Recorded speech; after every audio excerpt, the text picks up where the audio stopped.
Space policy जो है वो बनाई और उसको प्रोमलगेट किया।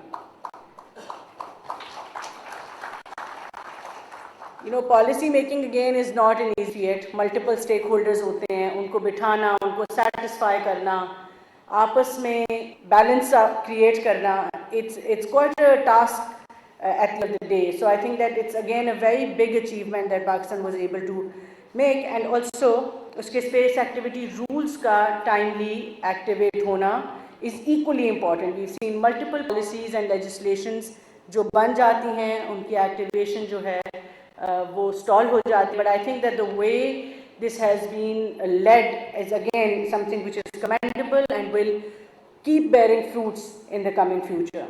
And स्पेस पॉलिसी की जो एक बहुत इम्पॉर्टेंट बात है, and I think it is something that and it kind of mandates the planning commission कि वो अपने हर प्रोजेक्ट में किस तरह इस एडवांस टेक्नोलॉजी को यूज़ करते हुए, चाहे वो इम्प्लीमेंटेशन है, चाहे वो उसकी मॉनिटरिंग है, चाहे उसकी किसी भी किस्म की हमें नई नेचुरल रिसोर्सेज की बात करनी है. अभी चेयरमैन साहब ने बात की, it's better in terms of weather detection. हम क्लाइमेट चेंज के इस वक्त इशू से है वो पूरी दुनिया गुजर रही है. So the multiple benefits that MM1 brings to us, I think on a multi-dimensional level is extremely important for Pakistan's further development. and ख़ास तौर पे हम आगे बढ़ते हुए जैसे जैसे, and it's very important that I mention कि ऑनरेबल प्राइम मिनिस्टर का जो विजन है डिजिटल नेशन पाकिस्तान का, उसकी जो बेसिक फाउंडेशन है that is connectivity. No technology can work, कोई हेल्थ टेक, कोई गव टेक, कोई भी चीज़ जो है वो काम नहीं कर सकती जब तक basic foundation of connectivity is not there.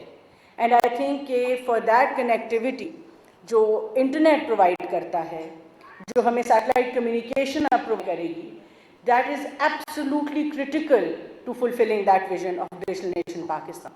And as we move forward, Digital Nation Pakistan aims to really digitize Pakistan in 3 verticals: governance में, economy में और society में. The idea is to create digital identities for every citizen of this country and provide them with digitized services that makes their lives easy, makes these services more transparent, more streamlined, more efficient.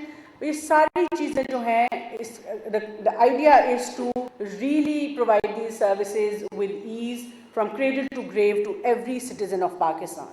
The idea of digital identity boils down to the fact कि एक शख्स जब पैदा होता है तो उसके birth certificate से लेके, उसकी एजुकेशन से लेके, उसके हेल्थ, उसकी तमाम, चाहे वो ट्रैवल है, उसकी आईडी है, वो रास्ते में टैक्स पे करेगा, सैलरी ड्रॉ करेगा, they'll probably buy a land at some point, hopefully a car at some point. So digitizing all of that around their identity will not only make governance easier, will not only digitize economy for us, but will actually make the life of an average citizen much better. And आज जो हम ये connectivity की बात करते हैं, मैं वापस आऊँगी इस बात के ऊपर, जो सैटेलाइट कनेक्टिविटी है, it can really prove to be that equalizer that we've been really waiting for. आज पाकिस्तान इतना एक बड़ा मुल्क है जिसके दूर दराज इलाकों में, रूरल एरियाज़ में इंटरनेट की प्रोविज़न हमें कभी कभी फीजिबल नहीं लगती. वहाँ पे फ़िज़िकल इंफ्रास्ट्रक्चर पहुँचाना मुश्किल है, ऑप्टिक फाइबर मुश्किल है, टावर्स नहीं लग सकते, कहीं पे बिज़नेस केस नहीं बन